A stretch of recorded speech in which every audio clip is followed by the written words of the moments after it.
કેમ છો વિદ્યાર્થી મિત્રો? નમસ્તે. આજે 4મી ઓગસ્ટ અને મંગળવાર. BSM3 કાદંબરીની માં લઘુ નવલ અને લેખિકા ધીરુબેન પટેલ. 13 પ્રકરણમાં વિભાજિત થયેલી આ લઘુ નવલ 153 પાના સુધી વિસ્તરેલી છે. બધું આપણે અગાઉ જોઈ ગયા છીએ. અગાઉના વિડીયોમાં આપણે એની ચર્ચા કરી ગયા છીએ. હવે આ લઘુ નવલના અંત તરફ છીએ. આપણે 12મું પ્રકરણ આપણે ગયા વિડીયોમાં જોઈ ગયા. હવે એ 12મું પ્રકરણ બહુ ઝડપથી એના સંવાદો વાંચીને હું એનું પુનરાવર્તન ફરી એક વખત કરી લઉં છું. જોઈ ગયા હતા કે ડૉક્ટર જાલ ભરૂચા એ કાદંબરીની નણંદ અને વિજયાની દીકરી પન્નાના કહેવાથી એના બાપુજીને તબિયતની ટ્રીટમેન્ટ આપવા માટે એ અત્યારે આવ્યા છે. અનિલને આ વાતની ખબર પડે છે અને અનિલ ખૂબ જ ઉદ્ધતાએ ભરી વર્તન એ ડૉક્ટર જાલ ભરૂચા સાથે કરે છે. વિજયાને આ પસંદ નથી પડતું, પન્નાને પણ ગમે તેમ બોલે છે. એ બધું આપણે અત્યારે ફરી એક વખત ઝડપથી વાંચી જઈએ છીએ. તમે બધા એને ધ્યાનથી સાંભળજો. ડૉક્ટર જાલ ભરૂચા 6.5 ફૂટ ઊંચા હતા. અત્યંત ગોરા, સપ્રમાણ ચહેરાને લીધે આકર્ષક અને ગંભીર છતાં માયાળુ આંખોને લીધે તેઓ વિશ્વાસ પ્રેરક હતા. દર્દીનો ઇતિહાસ સાંભળવામાં એમના જેટલી ધીરજ કોઈ જ ના રાખે. બહુ ઓછું બોલતા, પણ બોલે ને ત્યારે એમના ઊંડા જ્ઞાનનો ને આત્મવિશ્વાસનો રણકો સંભળાયા વગર પણ ન રહે. ગિરધલનારની માંદગીની બધી જ વાતો સાંભળી લઈને જેવું તેમણે તપાસવાનું શરૂ કર્યું ને તરત જ અંદરના ઓરડામાંથી શશાંકે મોટી ચીસ પાડી અને વળી પાછો રડવા માંડ્યો. આ અજાણ્યો માણસ પોતાના રમકડા જેવા નાનાને કંઈક કરતો હતો એનાથી સમજાતું નહોતું અને સહેવાતું પણ નહોતું. ડૉક્ટરે એક જ દૃષ્ટિ એ તરફ નાખી તો એ શશાંક ચૂપ તો ન થયો, પણ મૂંઝાઈને પન્નાએ કહ્યું કે ભાભી, શશાંકને થોડીવાર તમારા રૂમમાં લઈ જાઓ ને. નહીં તો અજાણ્યા એવા માણસને જોઈને શશાંકને વધારે રડવું આવશે. એટલે જવાબદારી શશાંકની કાદંબરીને સોંપે છે પન્ના. ભાભી, તમે શશાંકને લઈ જાઓ ને એમ. એટલે કાદંબરી કહે છે પણ તો કે પ્લીઝ ભાભી, મારે ને બાએ તો અહીંયા આગળ રહેવું પડશે, એટલે તમે શશાંકને સાચો ને થોડી વાર. આ ડૉક્ટર એ બાપુજીને તપાસે ત્યાં સુધી. સાચી વાત હતી. શશાંકને તેડી લઈને કાદંબરીએ કહ્યું કે ચાલ શશાંક, હું તને એરોપ્લેન બતાવું. તો કે ક્યાં છે એરોપ્લેન? તો કે મારી પાસે છે, ચાલ એ એરોપ્લેન. તો કે ના, તમે લઈ આવો. શશાંકને જવું નથી અને એને લાલચ આપે છે તો બધું અહીંયા જ લઈ આવો એમ કહે છે શશાંક.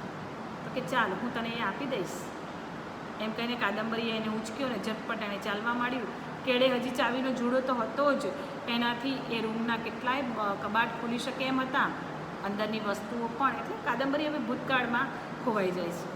ઘણું બધું ભેગું કર્યું હતું કાદંબરીએ અને બહુ મોહથી આ બધી વસ્તુ એણે ભેગી કરી હતી કે જે અનિલે એને લાલચ આપીને આપી હતી. જતાં જતાં એને થવા માંડ્યું કે જાણે ભૂલ કરી છે. આટલી બધી ચીજોની તો એને કોઈ જરૂર હતી જ નહીં. ઈચ્છાનો એક ઝીણો ઝબકાર એને થઈ ગયો. એ તો જાગે એવો જ પાછો શાંત બની ગયો. એ એટલી ક્ષણ માટે આટલો ખડકલો ભેગો કરવો? ના, આ તદ્દન નકામું હતું. નકામું અને મૂર્ખાઈ ભર્યું હતું એવું એને થવા માંડ્યું. એ બધી વસ્તુઓનો વિચાર કરે છે ને ત્યારે. ઓરડામાં પહેસતા જ શશાંકને નીચે ઉતારી દઈને એ કબાટ ભણી દોડી. નીચેના ખાનામાં સેન્ટની શીશીઓ ખાલી પડી હતી.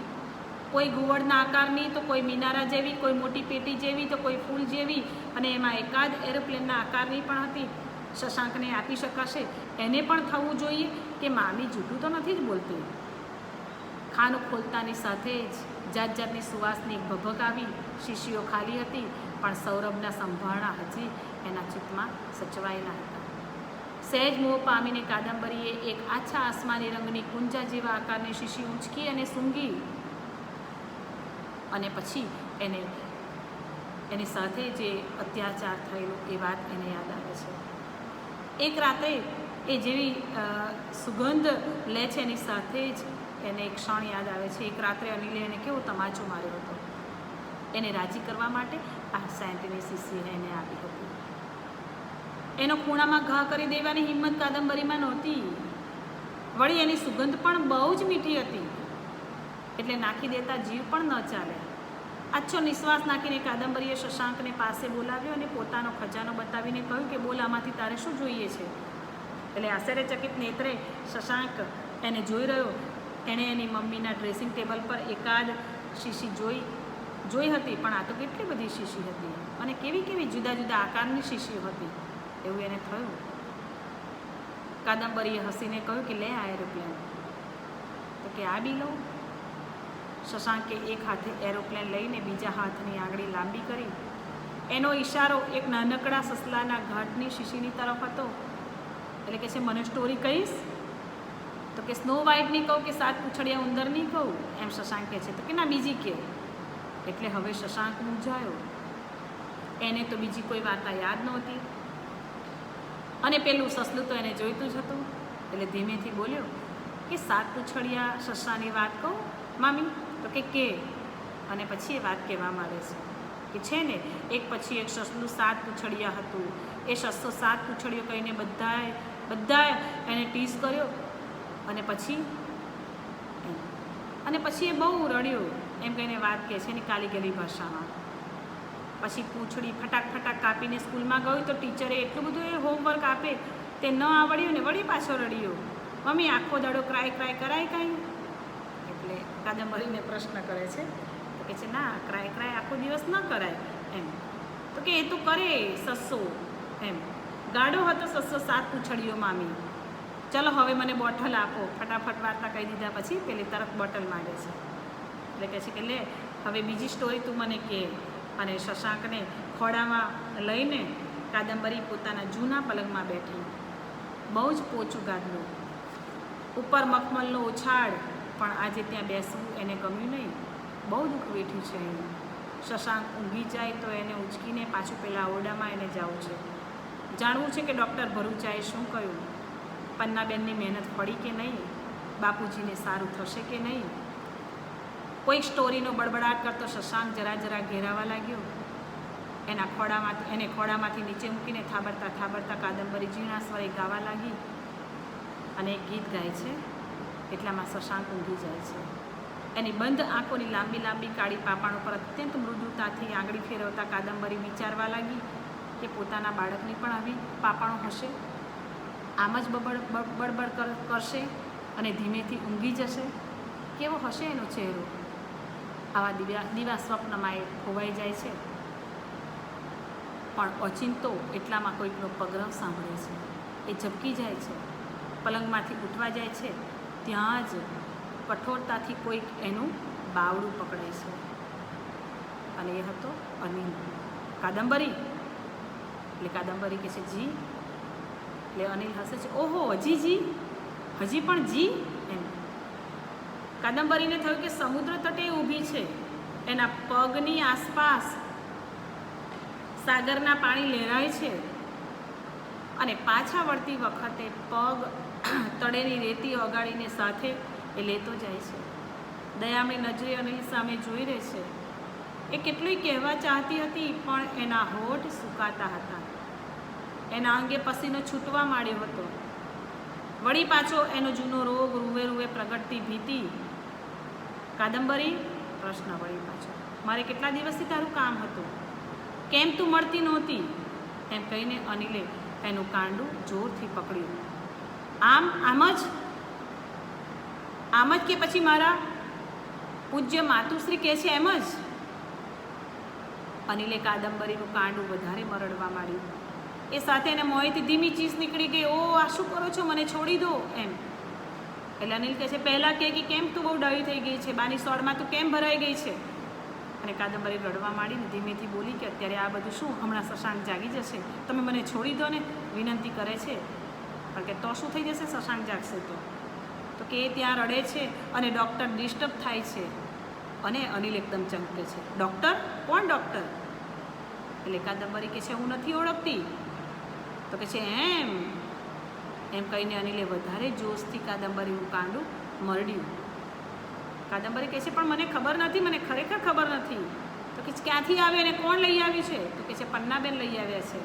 એટલે પન્નાને પોતાની બહેનને ગાળો પાડે છે. કમજાત, હરામખોર, બહુ દાડે તું લાગમાં આવી છે એમ કહીને અનિલે એને જોરથી 2-4 લાફા મારીને જમીન પર ફંગોળી દીધી. કાદંબરીને અને પોતે ધમધમ કરતો ત્યાંથી ચાલ્યો ગયો. સીધો ગિરધરલાલના રૂમમાં જોઈને ઉદ્ધતાઈથી કહેવા લાગ્યો, તમે કોણ છો ડૉક્ટર?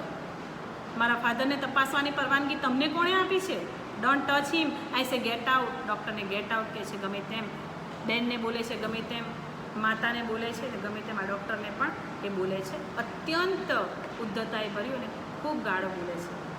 વિજય અને પન્ના તો આ બધું સ્તબ્ધ થઈ ગયા સાંભળીને. પારકા માણસના દેખતાને તે એક મોટા ડૉક્ટરના દેખતા અનિલ આવું કરી શકે એ તો એમણે પણ ધાર્યું નહોતું. ડૉક્ટર ભરૂચાએ ધીમેથી ચશ્મા ઉતાર્યા, ગજવામાં હાથ નાખ્યો, પોતાનું વિઝિટિંગ કાર્ડ બહાર કાઢ્યું, અનિલની સામે ધરીને બોલ્યા, I am doctor Jal Bharucha. May I have the pleasure of your acquaintance young man. એમ એને કહે છે અંગ્રેજીમાં. અને વિજયા પછી એની ઓળખાણ આપે છે કે આ મારો દીકરો છે, મારો મોટો દીકરો છે. તો કે ઓ આઈ એમ સોરી, એમ પણ ડૉક્ટર કહે છે. અને અનિલને માથાથી પગ સુધી આખો નીરખે છે. પછી નજરથી જ ખંખેરી કાઢી નાખીને એ ગિરધરલાલને તપાસવા માંડે છે. અને પછી અનિલ વધારે બોલતો જાય છે કે ભલે તમે ડૉક્ટર હો, મેં તમને નથી બોલાવ્યા. તમારે મારા ફાધરને તપાસવાના નથી. મારો બ્રધર ડૉક્ટર છે, ડૉક્ટરનું ભણે છે, એને હું બોલાવીશ. એની પરમિશન વિના તમે કંઈ જ નહીં કરી શકો બાપુજીને. અનિલના બોલવાની આ અસર મચ્છરના ગણગણાટ જેટલી પણ જેમની પર નહોતી થતી એ ડૉક્ટર ભરૂચાએ કશો જ જવાબ વાળ્યો નહીં. એમને ખબર પડી ગઈ અનિલના વ્યક્તિત્વની. રોષથી ગુસ્સાથી આદરો ભીત થયેલો અનિલ એ ડૉક્ટરને હાથ અડાડવા માટે ગયો ને એ સાથે જ એમની આંખોમાંથી તણખા ઝર્યા. એમણે કહ્યું કે are you out of your mind? બોલાવો તમારા બ્રધરને, અને બીજા જેને પણ બોલાવવા હોય એને બોલાવો. અહીંયા હું એવનના કહેવાથી આવ્યો છું અને આઈ વિલ માય ડ્યુટી. અનિલને આ સ્પષ્ટ સંભળાવી દે છે. જ્યારે અનિલ સખત ઉદ્ધતાઈ કરે છે ત્યારે કંઈક બોલવા જતી પન્નાને ડૉક્ટરે કહ્યું કે don't worry, I will wait. હું બેસું છું, હું રાહ જોઈશ તમારા ભાઈ આવશે ત્યાં સુધી, તમે ચિંતા ન કરશો. એ ચિંતા કરે છે પન્ના, પણ તમારો ટાઈમ બરબાદ થાય છે ને? તો કે નહીં જી, અહીંયા આગળ ટાઈમ નથી બગડતો, સુધરે છે, એમ કહે છે ડૉક્ટર. અને બાજુની ખુરશીમાં એ શાંતિથી બેસી ગયા. અનિલ, વિજયા કહે છે, શું તું આ નાદાની કરે છે? તું જાણતો નથી ભરૂચા સાહેબ કેટલા મોટા ડૉક્ટર છે? એટલે અનિલ વળી પાછી ઉદ્ધતાઈ કરે છે અને ગમે તેવા આક્ષેપો પોતાની માને કરે છે. તમને કોણે કહ્યું તમારા સદાશિવે કે આ બહુ મોટો ડૉક્ટર છે એમ? અને વિજયા સ્તબ્ધ થઈ ગઈ દીકરાની આ વાત સાંભળીને. અનિલ આટલો હલકો હશે એવું તો એણે કદીએ નહોતું ધાર્યું. પારકા માણસના દેખતા, દીકરીના દેખતા દીકરાએ ખરેલા આ હીન આક્ષેપથી એ ખૂબ લજ્જિત થઈ ગઈ. અને હજી તો કંઈક આગળ બોલવાનું વિચારે પહેલાં જ અનિલે લવાનો ચાલુ કરી દીધો ને કહેવા માંડ્યો કે અજાણ્યા ડૉક્ટરને બોલાવીને એમને પતાવી નાખવાનું, એટલે બાપુજીને પતાવી નાખવાનું કાવતરું તમારું શું નથી સમજતો? પછી તમે ને તમારો સદાશિવ? માને કહે છે અનિલ. એટલે એકદમ કડકાઈથી પન્ના બોલી ઉઠે છે કે શટ અપ અનિલભાઈ, શું બોલી રહ્યા છો તમે? આ તમને કંઈ ભાન નથી? એટલે પન્નાને વળી પાછો અનિલ કહે છે કે તું તો અહીંયા હજી અહીં છું, સાસરે કેમ નથી જતી? તારું ઘર હવે ત્યાં છે, અહીંયા આગળ નહીં સમજી તું? એટલે પન્ના બહુ શાંતિથી કહે છે નથી સમજી, હું ફક્ત એટલું જ સમજું છું કે ડૉક્ટર ભરૂચા મુંબઈના મોટામાં મોટા ન્યુરો ફિઝિશિયન છે અને એમની એક મિનિટ ખૂબ કિંમતી છે. એટલે ડૉક્ટર ભરૂચા કહે છે કે ડોન્ટ વરી ડિયર. અને અનિલને એમણે કહ્યું કે તમારા બ્રધરને જ્યાં બી હોય ત્યાંથી જલ્દી બોલાવો. I want to meet him. મારે એમને મળવું છે. અને અનિલ મૂંઝાઈ ગયો. કાયર તો તે હતો જ. ડૉક્ટર ભરૂચાની નજર ઝીલવાનું કે જવાબ વાળવાનું જોર એનામાં નહોતું. એ નીચું જોઈને બહાર ચાલી ગયો ને થોડા વખત પછી આવીને બબડ્યો કે એ કહે છે કે એ નહીં આવે, એ તમને ઓળખે છે એમ કહી દીધું. તો પછી shall I proceed with your kind permission? Doctor ભરૂચાએ વધારે પડતા વિવેકથી અનિલને કહ્યું ને પછી કંઈ જ બન્યું નથી એમ શાંતિથી ગિરધરલાલને ફરીથી તપાસવા માંડ્યા. અનિલ થોડી વાર ઊભો અને વળી પાછો બહાર સરકી ગયો. અને વિજયાએ કહ્યું કે ડૉક્ટર કંઈ આશા છે? તો કે જરૂર છે, હું લેટર લખી આપું એ ફિઝિયોથેરાપિસ્ટને અને સ્પીચ થેરાપિસ્ટને બોલાવી લેજો અને દવામાં પણ અહીં આગળ ફેરફાર કરજો. મને લાગે છે કે એમને ચોક્કસ ઇમ્પ્રુવમેન્ટ આવશે. એટલે વળી પાછો પ્રશ્ન કરે છે, તદ્દન નોર્મલ થશે? ડૉક્ટરે ગંભીરતાથી ઉપર આંગળી ચીધીને કહ્યું કે ખુદા જાણે, પણ આપણે આપણી કોશિશ કરી જવાની. પન્નાએ 100-100ની નોટોની થોકડી બહાર કાઢીને પૂછ્યું કે ડૉક્ટર સાહેબ કેટલા આપું? તો કે નહીં, he is a doctor's father. A1ની ફી હું નહીં લઉં, એ ડૉક્ટરના પિતા છે, સુનિલના પિતા છે, ડૉક્ટર ફી નહીં લઉં, પણ do send your other brother એમ કે છે. મારે એમની સાથે વાત પણ કરવી છે એમ કહીને ડૉક્ટર વિજયાને હાથ જોડીને પન્ના સામે સ્મિત કરીને ચાલી જતા હતા. ત્યાં જ પથારીમાંથી ઘોઘરો અવાજ આવ્યો, થેન્ક યુ એમ ગિરધરલાલ ડૉક્ટરને કહે છે. Thank you M. ડૉક્ટર પાછા વળ્યા, ગિરધરલાલનો હાથ પકડ્યો અને બોલ્યા કે I think you will be all right, તમે ચોક્કસ સાજા થવાના છો. ગિરધરલાલે સાજો હાથ ઉપાડ્યો, ડૉક્ટર સામે સહેજ હલાવ્યો. ડૉક્ટરે પણ હસીને વિદાય લેતા પોતાનો હાથ હલાવ્યો અને ડૉક્ટરના ગયા પછી ઓરડામાં એવું વાતાવરણ છવાઈ ગયું કે ગામના ઘરમાં છેક ઉપરના માળિયામાં હોય છે થોડી દૂર થોડા બાળા, થોડા બાવા, થોડા ચાદરણા, અને એ ચાદરણા તો જાણે ગોળ ગોળ રૂપિયા. નીચે નમીને ઉચકવા જાઓ તો ચાટ પડો, પણ ઊભા થયા પછી જુઓ ને તો એના ઉજ્જવળ પ્રકાશથી મન આનંદમાં આવી જાય. વિજયા પન્નાને પૂછે છે, શું લાગે છે, સાજા થશે બેટા? એટલે કે છે ચોક્કસ સાજા થઈ જશે. ઓસ્ટ્રેલિયામાં બેપ્સી સોનાવાલા કરીને મારી એક ઓળખીતી હતી, એમના ડૉક્ટર સગા થાય છે, એ આપણને બધી જ મદદ કરશે. જોયું નહીં કેવા બેસી રહ્યા હતા એ? બાકી અનિલભાઈનું વર્તન જોઈને કોઈ એક સેકન્ડ પણ ઊભું ન રહે અને કેટલા શાંતિથી બેઠા અને ખૂબ સરસ રીતે બાપુજીને એમણે તપાસ્યા અને આપણને પણ ચિંતા ન કરશો એમ કહ્યું. આ બધું એ વિજયાને કહે છે. એમણે તો આજે એક આડો જ આંક જ વાળ્યો, એમાંય મારા માટે તો વિજયાનું તો મોં પોઠપથી એકદમ ઝાંખું થઈ ગયું.